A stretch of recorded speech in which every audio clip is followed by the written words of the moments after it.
수험생 여러분 안녕하세요. 제가 이 자리에 쓴 것은 2021년 5월 2일에 시행된 전라북도 의료기술직 생물 기출문제에 대한 총평을 하고자 함입니다. 2021년 그 전북의료직 기술직 생물 문제를 전체적으로 보면 고교 수준부터 대학 수준까지 아주 광범위하게 그리고 난이도도 아주 다양하게 쉬운 문제도 있고 그 다음에 난이도가 매우 높은 문제도 있습니다. 그래서 변별력이 꽤 있다라고 생각이 되는데, 그러나 매우 안타깝게도 그 출제자가 누구인지 저는 굉장히 욕을 합니다. 문제를 풀면서 그리고 문제를 복용하면서 욕을 꽤 많이 했습니다. 복수 정답 문제가 있고요, 정답 없음 문제가 있고, 그리고 용어편에 부적절한 문제가 있습니다. 그리고 이제 그래서 그 문제들 저희가 좀 우리가 같이 함께 살펴볼 것이고, 그리고 이제 물론 출제자들이 앞으로 출제할 사람들이 이 유튜브를 보지 않겠지만, 볼 가능성은 낮겠지만 출제자들이 이런 걸 좀 신중히 생각을 해야 된다고 저는 간곡히 생각합니다. 짧게는 몇 개월, 길게는 2, 3년 이상 공부한 수험생들인데 그 수험생들에게 이런 문제를 출제하다니 있을 수 없는 얘기입니다. 문제를 출제하고 검토하고 또 검토했어야 되는데 아주 안타까운 그런 시험이었습니다. 그리고 이제 대학 수준 문제, 그러니까 이번 시험에 또 특기할 만한 사항은 대학 수준의 문제가 11문제였죠. 물론 작년의 경우에는 15문제였습니다. 그래서 전체적으로 꽤 어려운, 아니 많이 어려운, 더군다나 이렇게 문제 오류가 있어서 체감 난이도는 더욱더 높았을 것이라고 생각이 됩니다.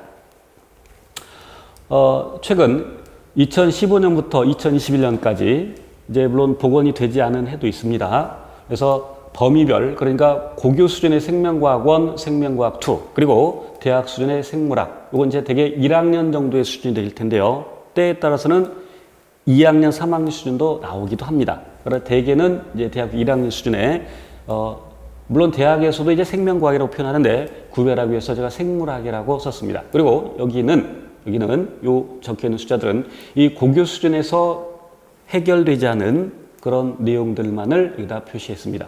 물론 요 생물학 하면 이 생명과학 1과 생명과학 2를 대개는 모두 다 포함을 하고 있죠. 그래서 이와 같이 보다시피 문제가 최근에 매우 어려워졌습니다. 매우 어려워졌고요. 그리고 생물학 수준으로만 해결할 수 있는 그런 문제들도 굉장히 많이 출제되고 있죠.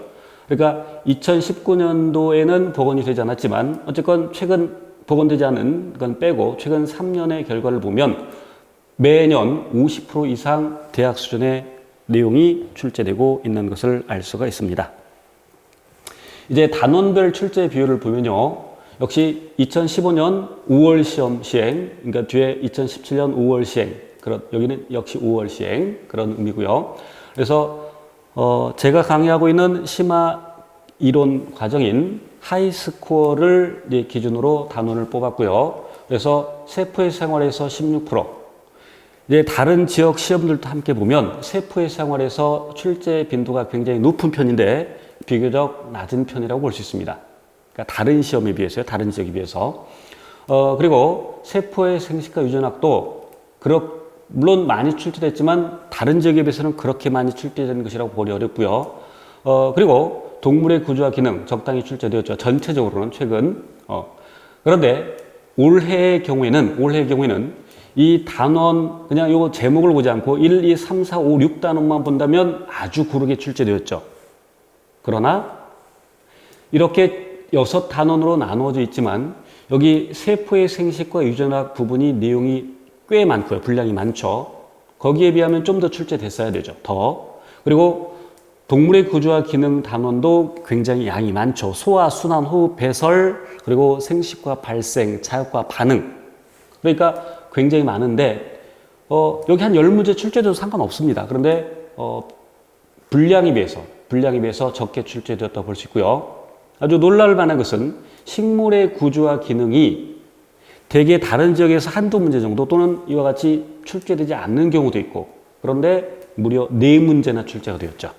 그래서 수험생 여러분이 이 식물 구조와 기능에서 좀 취약하다라고 저는 생각이 되는데, 그래서 체감 난이도가 더 높아지지 않았을까 이런 생각을 하고 있습니다.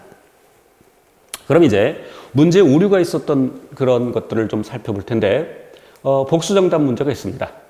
1번, 4번 선지는 제가 뺐고요. 이제 문제가 되는 것은 2번과 3번인데, 문제는, 그러니까 문항은 DNA, 다시 대장균 원핵세포물이죠. 원핵세포의 DNA 복제된 설명으로 옳지 않은 것은. 그럼 프리메이스는 DNA 복제 과정에서 RNA 프라이머를 만들어주는 효소이죠.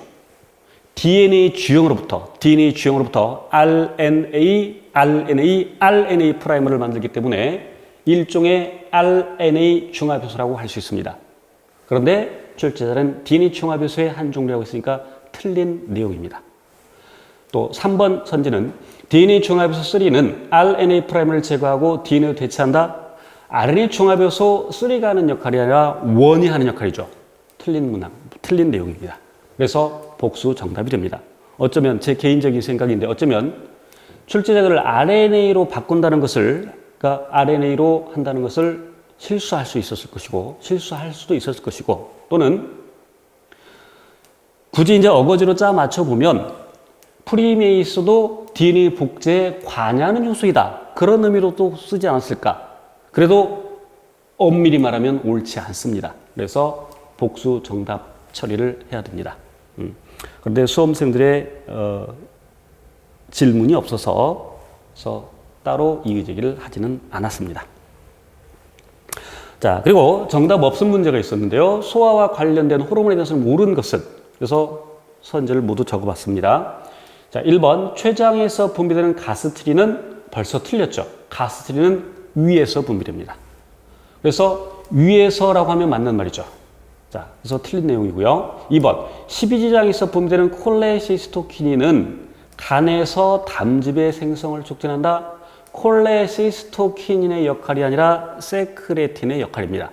대학 교재의 생물학 수준, 1학년 수준에, 그리고 인체생리학 책에도 분명히 그렇게 나와 있습니다. 콜레시스토키닌은 담낭, 즉 쓸개에 작용해서 쓸개즙의 분비를 촉진합니다. 그래서 틀렸고요.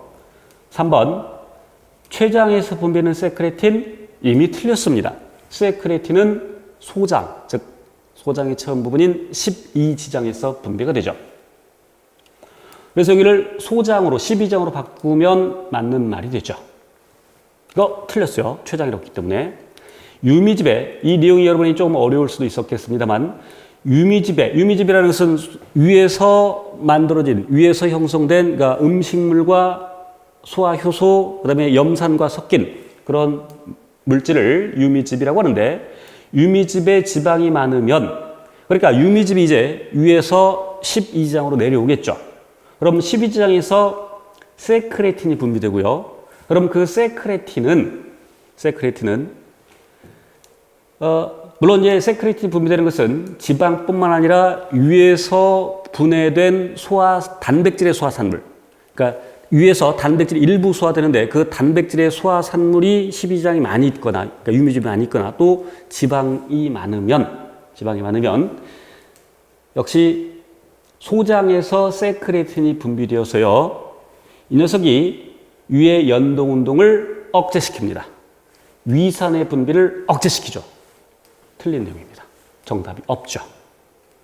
어쩌면 출제자가 만약에 내공이 좀 낮은 출제자는, 어쨌건 여기서 답은 골라야 되니까, 그러면 혹시 출제가 이런 의도로 출제하진 않았을까? 2번을 답으로 하는, 그래서 이걸 착각하지 않았을까? 이런 생각이 들기도 합니다만은 정확히 틀린 말입니다. 분명히 틀린 말이에요.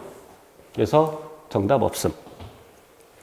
자, 그다음에 용어 표현이 좀 부적절한데, 사람의 신경계와 내분비계의 공통점은, 그래서 답은 1번, 3번, 4번은 답될 사항이 아니고, 그럼 2번에 다른 조직계를 활성화한다를 답으로 골라야 되겠지만, 동물은 조직계라는 용어가 없습니다.